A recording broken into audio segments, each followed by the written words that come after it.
우리에게 필요한 마인드셋의 진화. 그러나 나는 의학 3.0이 사실은 기술에 관한 것이 아니라고 본다.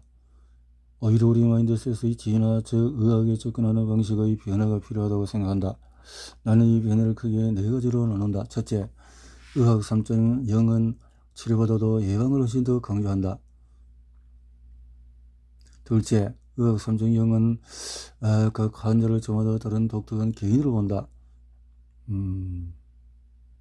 셋째, 의학 3.0은 위험, 아무것도 하지 않을 때의 위험까지 포함해서 정직한 평가와 수용이 우리의 출발점이 되어진다. 이 철학적인 전환은 위험에 대한 우리의 태도와 관련이 있다. 의학 2.0이 잘못된 위험을 처리하는 사례는 많다. 가장 터무니없는 사례 중 하나는 갱년기 여성의 호르몬 대체 요법과 관련이 있다. 이 요법은 2002년에 여성건강계획의 연구 결과가 발표되기 전까지 오랫동안 표준치료법으로 쓰였다. 나이든 여성 수천 명이 참가한 이 대규모 임상시험에서 호르몬 대체법을 받은 이들과 그렇지 않은 이들의 여러 건강 척도를 비교했는데, 호르몬 대체법을 받은 여성 중에서 일부는 유방암 위험이 24% 증가한다고 나왔다. 전 세계 언론은 호르몬 대체요법이 위험하며 암을 일으키는 치료법이라고 비난하고 나섰다. 갑자기 연구 한 건을 근거로 호르몬 대체요법은 사실상 금기시되었다. 위험이 24%나 증가하는 게 정말 섬뜩하게 들린다. 그러나 이 연구에 참여한 여성들의 절대적인 위험 증가가 미미한 수준이라는 점에 관심을 가진 사람은 아무도 없는 듯 했다. 유방암에 걸린 숫자를 보면 호르몬 대체요법의 집단에 속한 여성은 1000명 중에서 약 5명이, 호르몬을投与받지 않은 대조군에 속한 여성은 1000명 중에서 4명이 걸렸다. 절대적인 위험 증가는 겨우 0.1%였다. 호르몬 대체요법은 1000명에 1명꼴로 유방암 환자가 늘어나는 것과 관련해 있었다. 그러나 언론은 절대적인 위험의 이 미미한 증가가 모든 혜택을 압도한다고 여겼다. 안면 홍조가 나고 자다가 식은땀이 흘리고 뼈 밀도와 근육력이 줄어드는 등의 갱년기 여성이 겪는 온갖 안 좋은 증상보다 이 증가가 더 중요한 의미를 갖게 되었다. 그 중에서 서기관 알츠하이머 병 증가 위험은 말할 것도 없다.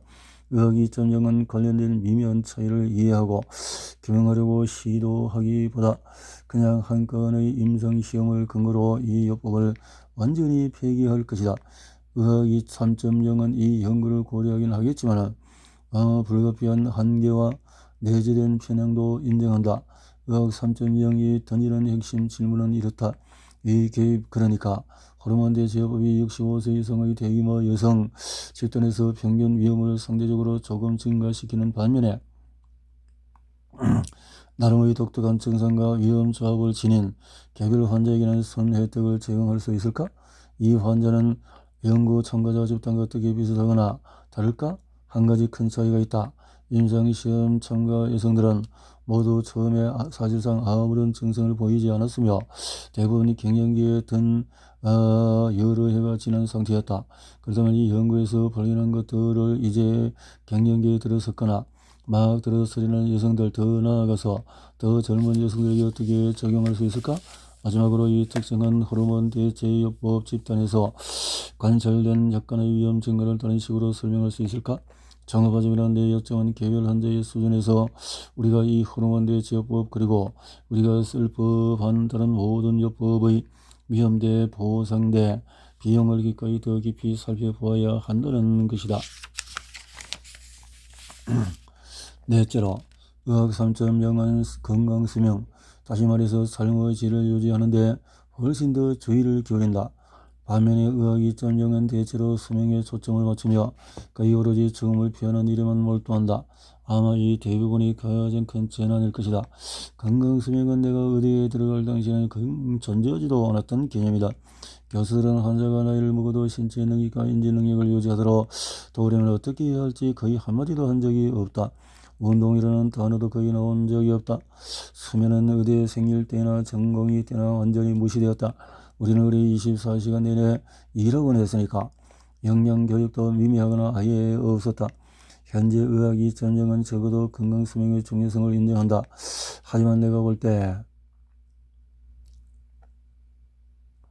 건강수명의 표준 정의, 질병이나 장애 없이 살아가는 기간은 너무나 미흡하다. 우리는 단지 질병이나 장애가 없는 것보다 더 많은 것을 살면서 바란다. 우리는 생애 후반기 내내 모든 면에서 왕성하게 활동하기를 원한다. 이와 관련된 또 다른 문제는 장소 자체, 그리고 특히 건강수명이 오늘날 의료계의 비즈니스 모델에 살짝 들어맞지 않는다는 것이다.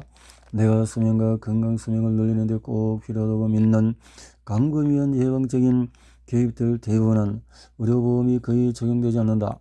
의료보험사는 환자에게 2형 당뇨병으로 발전하지 못하게 막는 데 도움이 되도록 식습관을 바꾸려거나 혈당을 계속 측정하라고 권하는 의사에게 딱히 비용을 지불하려 하지 않을 것이다. 그렇지만은 보험사는 같은 환자가 당뇨병이라는 진단을 받으면 아주 비싼 인슐린 비용을 지불할 것이다.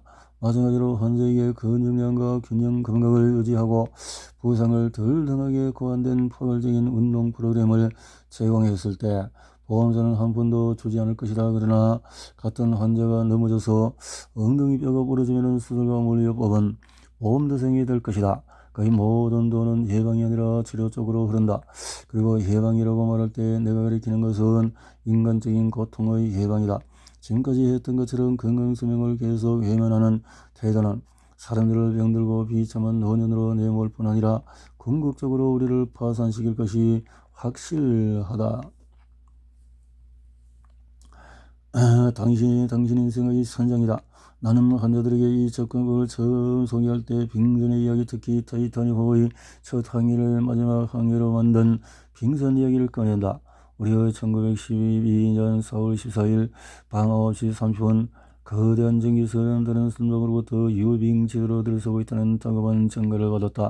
하지만 그 메시지는 무시되었다. 1시간 남짓 뒤에 또 다른 선박이 항로에 빙산이 떠다닌다고 전신으로 경고를 보냈다. 전파 감속이 심각한 가운데 뉴펀들랜드 기지국가 통신을 시도하느라고 바빴던 타이타닉호의 통신사는 이렇게 답했다.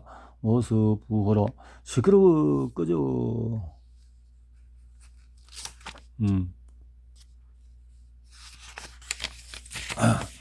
다른 문제도 있었다.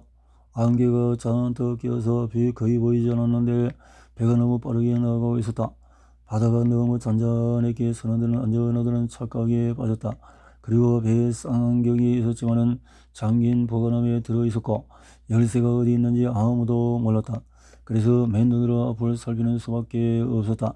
마지막 무선이 온 지 45분 뒤에 전방을 살피던 선원은 겨우 500m 배에 나타난 거대한 빙산을 보았다. 그 뒤로 어떻게 되었는지는 굳이 말하지 않아도 알 것이다. 그런데 타이타닉호에 레이더와 음파 탐지기가 있었다면 어땠을까? 둘 다 15년 넘게 지난 2차 세계대전 때 개발이 되었다.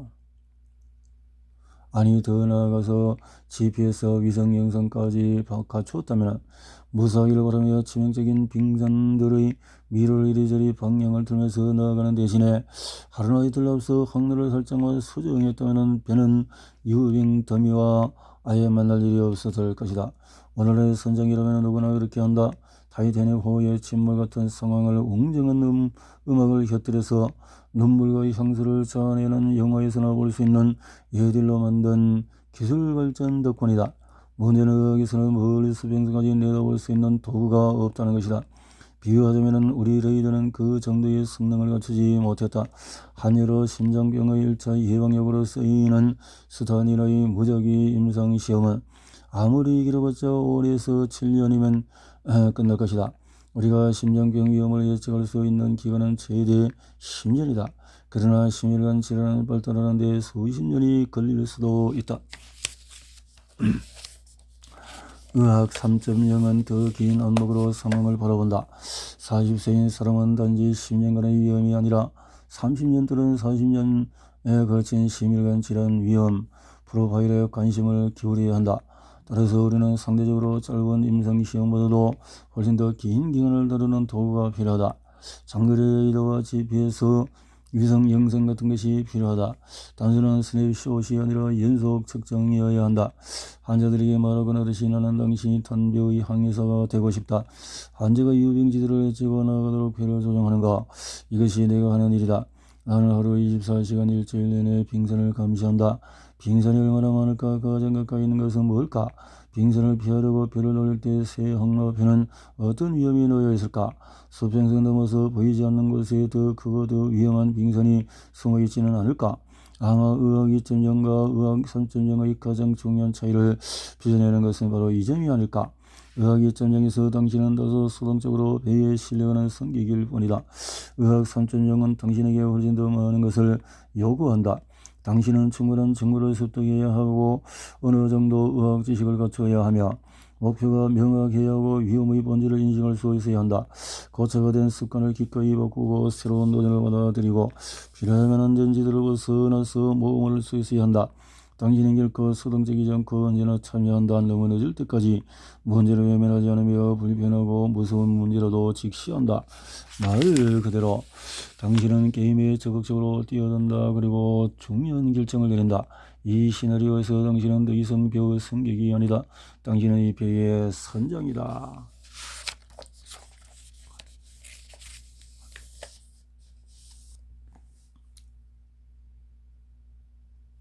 3장에서 목표 전략 전술은 뭘까?